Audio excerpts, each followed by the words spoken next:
Hello and welcome to this little talk I'm going to give about how Rotary grants can help Rotaract and how Rotaract can get involved in Rotary grants. And we'll get started on that. So a little agenda for today. I'll first talk about what is the Rotary Foundation. That's actually where all these grants are coming out of. What is a Rotary grant? I'll talk about two specific types of grants, which are especially relevant for Rotaract: district grants and global grants. And I'll give some examples specifically of district grants, because district grants are more approachable compared to global grants, especially for Rotaractors. And then talk about my experiences applying for grants, working on grants within my district, which is District 6270, or Southeastern Wisconsin, where I live. And then finally, I'll give some tips and other takeaways and recommendations for people here, and if you're interested in potentially applying for grants. So first, we'll talk about the Rotary Foundation. So the Rotary Foundation, that's the great organization that Rotary International has for providing funding for all these different great projects that Rotary supports. The mission of the foundation is to essentially do the Rotary areas of focus and implement them through projects in the world. And you can see at the bottom there's some stats about different types of grants and how much money was awarded as part of those programs. There's a few different types of grants, like I was saying. On this next slide on the right, you can kind of see the breakdown of how grants get funded and where that funding goes. So you might have heard about the annual fund or share. Like when you go to donate to Rotary, you get different options, and you can donate directly to an individual project or an area of focus, like helping the environment. But you could also donate to the share fund. And the share fund essentially funds all these different grants that are given out by Rotary International, or the Rotary Foundation, excuse me.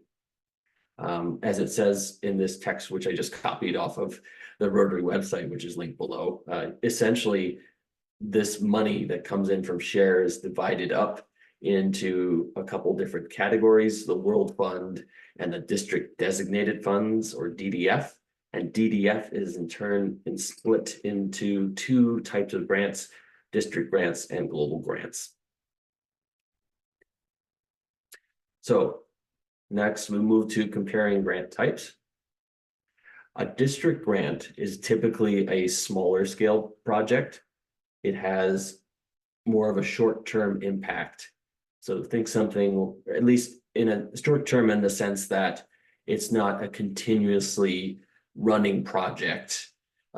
It's not something that needs to be refreshed to keep going. Like, say you were to put together a school, for example, you need to continuously fund that school so it can serve the community. Things like planting trees or doing a food drive, those sorts of projects are smaller in scale, and they could be eligible for district grants in your area. These sorts of grant projects are organized typically by one club, although they can have multiple clubs involved. And oversight is primarily done by the district that is awarding the grant. The second category of grant is global grants, and those tend to be larger scale international projects. Think something where you're constructing, like I said, a school, or part of a hospital, or a water and sanitation network, or things of that nature. They tend to be larger programs, and they need involvement from clubs in two different countries because it's a global grant. It's meant to be an international collaboration, essentially. And oversight of those grants is a little more stringent. It's not just the districts involved, but also the officer, a grants officer for Rotary International, and potentially more people as well. So a couple examples of these types of grants. On the left is a project which my club did last year. It was building garden boxes for a food pantry to provide a place where they could grow food fresh food for people in the community that go to the food pantry and get food donated to them. Relatively simple project. We bought materials, we put it together. Now they have something they can use. On the right, you can see something much more complicated. It was a water and sanitation system for a hospital, which the Rotary Club of Milwaukee helped coordinate. It was a district grant project, global grant project, which they coordinated with several other clubs, several other districts actually. They did this project in Guatemala with a partner club down there. So the budget for the project on the left is about $1,500. The budget for the project on the right is like $380,000 or something like that. So quite significant difference in the scale there. Now, next, what I'm going to do is just give you a little case study of my club's experience, my own experience working with district grants. So I'm from the Rotaract Club of Milwaukee in Wisconsin. And so the story is, thanks to the elevation of Rotaract a few years ago, Rotaract clubs now have the ability to apply for grants on their own, independently of a Rotary club. So they can essentially come up with an idea, submit a proposal to their district, and if they meet all the requirements, the district may award them funding for a project. And so my club has been involved in 3 projects so far, 3 district grant projects. Our very first project was actually the very first year the protecting the environment area of focus came into play. So we got right on that. And the key thing with all of our district grant projects is we always partnered with a local organization to do it. This made things a lot easier for us because local organizations, local nonprofits, they often have good connections within their industry, and they can give us good pricing on say the materials we need for the grant. So the key thing, which I didn't really mention or didn't emphasize enough in this presentation yet, is a grant project needs Rotarian or Rotaractor direct involvement. You need to be directly involved in doing something, right? So in the case of these 3 projects, with tree planting, we were physically planting the trees. We used the money to buy the trees, but we still went out and actually planted the trees ourselves. Same thing was true for that garden box, which I just showed on the previous slide. And for the project which we worked on this year, this Rotary year, which was a healthy food donation. In that case, the food donation, we partnered with the food pantry, and the food pantry actually purchased the food, but we showed up and helped give it out. So that's how we had our involvement and created a project with a partner to help our community. So I'm going to dive into this project, which we worked on this year, just to give you an example of what a district grant process, application process might look like, and execution process as well. So this was a project which we just got done literally a few days ago, as far as implementing it. For 2023-24, we submitted an application for a project related to food security at a food pantry, which I volunteered at a lot, Interchange Food Pantry in Milwaukee, Wisconsin. And this project was just completed. Like I said, we had 11 Rotaractors participate in handing out the food and handing out and packaging, preparing the food for people in the community. Okay, so how the application process works, it might vary depending on your district. So I encourage you after this presentation, if you watch it, to maybe go look up what the grant approval process or application process looks like in your area. It might be different in your district depending on their bylaws and things of that nature. But essentially the process that we had to follow was, 1, we had to brainstorm an idea. Then second thing was we had to attend the district's grant training seminar. So we understood what the process was. So we didn't accidentally, submit bad information or submitted a not appropriate project. Projects, like I said, they need to have a component where Rotaractors, Rotarians are physically doing something, but they also need to be aligned with Rotary's areas of focus. So like I was showing on the previous slide, we've done projects for protecting the environment as well as protecting mothers and children in the community. Those are two important areas of focus for Rotary International. So after we've done all that, the next part is we actually need to put in some money to the Rotary Foundation. You can't get back unless you've given, essentially. So the idea is the money that you give during this Rotary year is going to fund grants in future years, because there'll be some appreciation in the donation amounts that Rotary will collect and invest. And so basically what the rules were for our district, it was about $25 net donation per member qualified us for a $1,500 grant, and a $50 per member net donation qualified for a $3,000 grant.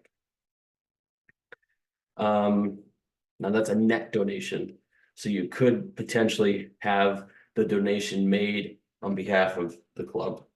You could have a few individuals make donations that would add up to that amount as well. So it doesn't have to be every single person needs to do that necessarily.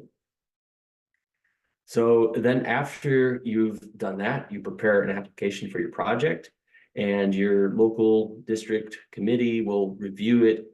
If you're approved, then great.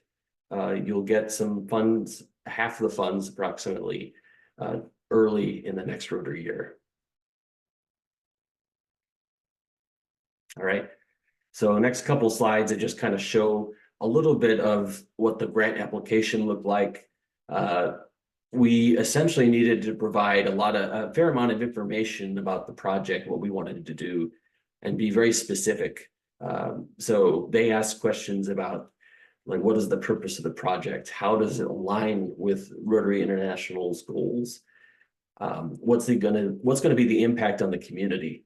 And what's the scale of your project? Is your project built to be sustainable, or is it just going to have a minor impact and then or fall apart, shortly after if no one's maintaining it? So things of that nature we need to provide. Ideally, you also will provide things like a detailed or somewhat detailed project schedule. You need a list of the project leaders, which should include the people that you had attend the grant training, and other notes, like I said, like say the list of partner organizations or partner clubs that you'll be working with on the project. All of that is going to be reviewed as part of your application. And like I was saying earlier, in order to qualify for a Rotary grant, you also need to meet that donation threshold to the Rotary Foundation. There is a way you can check that if you are a club leader. I wasn't able to do it, unfortunately, because I don't have the right leadership status, but I know in the past I have been able to verify this by going onto My Rotary, opening up the membership and foundation reports, and then selecting something like the district giving report to see that. If you can't personally view it, or someone in your club is having difficulty doing that, you can, of course, reach out to your district leadership team and ask them, hey, how much money has our club given? What's the net rating that we're at right now? Do we still need to get more? So that you can figure out. Then after we wrapped up the project and then it's been completed, we'll need to submit a report detailing the outcome of the project and providing details about, how we promoted the grant as well. That's actually a very important aspect for grants in our district. We need to describe how we plan to talk about what we've done. As I've learned attending other conferences before, district conferences, for example, Rotarians and people in Rotaract aren't always the best at talking about the great work they do. So as part of this grant process, there's that question that's asked: how will you communicate with people to tell them about the project? So things that we typically have done in my Rotaract club are posting on social media, posting on our website, and talking about our projects at presentations like this. All right, so I appreciate those of you who are still on the call. This is being recorded, so if anyone you know hasn't been able to attend this meeting, but might still be interested in learning about grants, we'll try to get this out relatively soon, this presentation. But some final tips and takeaways I have for people. Think about your potential grant partners. While you can organize something entirely on your own, perhaps, such as you could go to someone's house and plant trees, it'll often be easier and more effective if you partner with another local organization. So some of the examples I've listed previously, we partnered with a local nonprofit that maintains a park near us, like a friends, like you could do like a Friends of a Park organization, or in this case, it was a River Revitalization Foundation. They do a lot of work restoring the habitats along Milwaukee River near where I live. Or you could do a food pantry or other organizations of that nature. Another good thing to do is get your members involved in generating ideas. I mean, one of the purposes of Rotaract is get people involved, and this is a real opportunity to get people engaged and really thinking about how they can make a difference with Rotaract. So keep that in mind, because it's a way for people to not just make a difference with volunteering, but also potentially have a financial impact. And like I was saying, we have to attend grant training for our district. The rules might be different for you, but it's good to be aware of what you need to do beyond just this presentation. And of course, like I was saying, it's important to track your donations, your club's donations to Rotary.org, because the Rotary Foundation is where this funding comes from, and it wouldn't happen unless grants like this won't happen unless people don't donate.